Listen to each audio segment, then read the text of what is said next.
We all have our own personal dreams, whether that's to write a book or own a sports car, or indeed get fitter. But how do you make dreams come true when the odds are stacked against you? And more importantly, how do you turn that dream into something bigger than it was originally intended and benefit others? Well, this box and this taxi can help tell a dream that came true, even though there were barriers and obstacles in its way. And events nothing to do with this have given that dream even more meaning. Can you take me to Casablanca, Morocco? I'm afraid not, mate, but I could take you as far as Ceuta. Ah, excellent. Now, I'm not really going to North Africa, but this taxi is, and these guys are here to explain all. So let's meet the team headed up by Bill. There's Rick, Steve, and just to confuse things, Steve.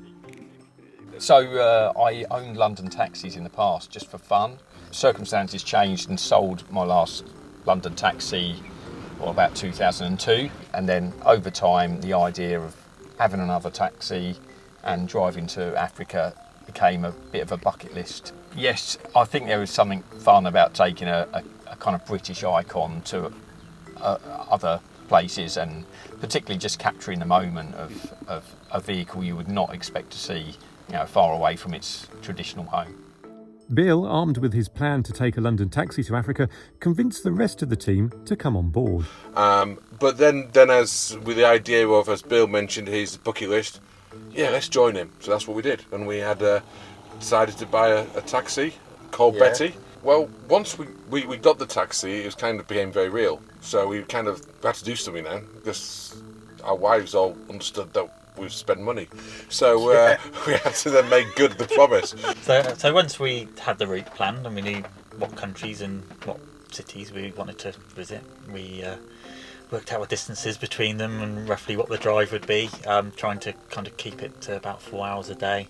For some of the places we're stopping at, like Barcelona, we've treated ourselves to somewhere a little bit nicer. I believe Bill's booked somewhere with a pool, which will be nice to stretch out and relax in. But 2020, the pandemic hit. COVID had put plans on hold. Nobody was going anywhere. Leaving the house was problematic enough, let alone travelling to another continent.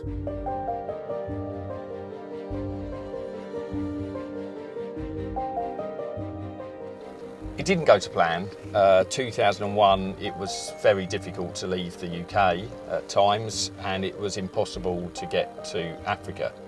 We naively thought, as the rest of the world did, that we were going to beat COVID within 12 months and the world was going to reopen. So we took the decision to postpone it again. I think initially disappointed, but it's for understandable reasons, and you've got to look at the wider picture, and in the whole scale of things, the last thing we ever wanted to do was to put pressure on other people, NHS or anything like that. And so it's about doing the right thing. And you know what? Another year on, still fun.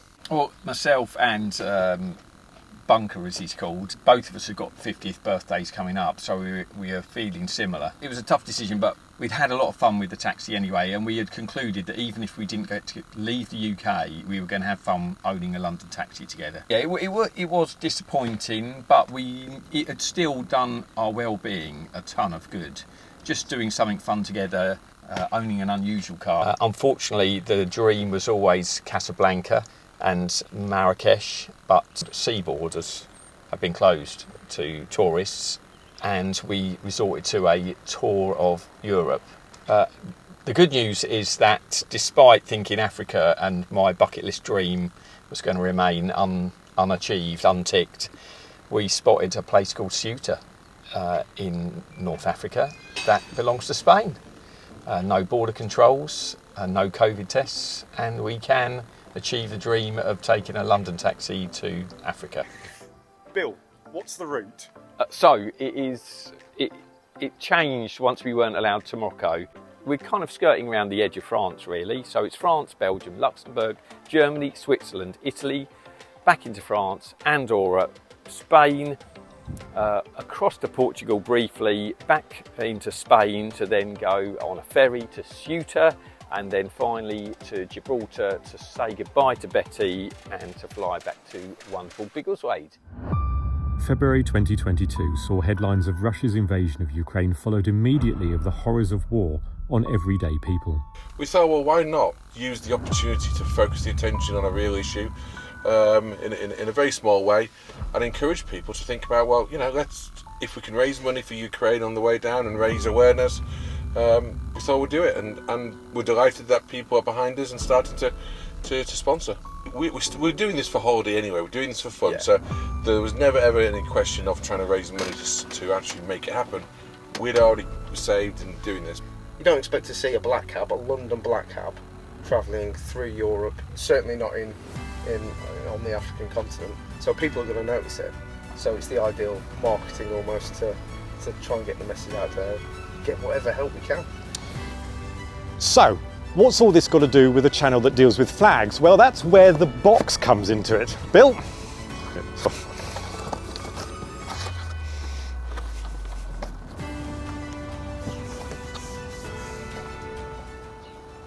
I think it is still very much a holiday. It never changed from not being a holiday into being a fundraiser, but we are aware we've got an unusual vehicle.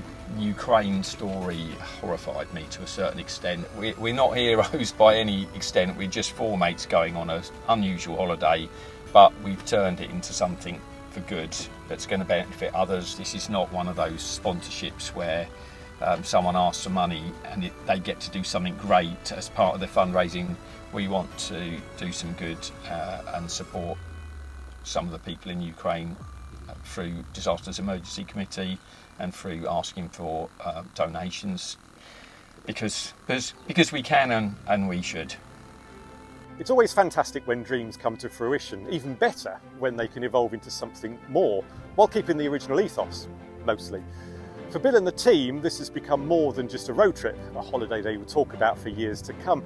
It's morphed into a good deed. The taxi becoming a display for hope and a symbol for solidarity for the Ukrainian people. This trip is a reminder to us all that we can't and shouldn't forget the horrors of 2022 in Eastern Europe, and that you and I can help, even simply donating a little money for a great and unfortunately necessary cause. Safe journey to these guys and to all of you at home.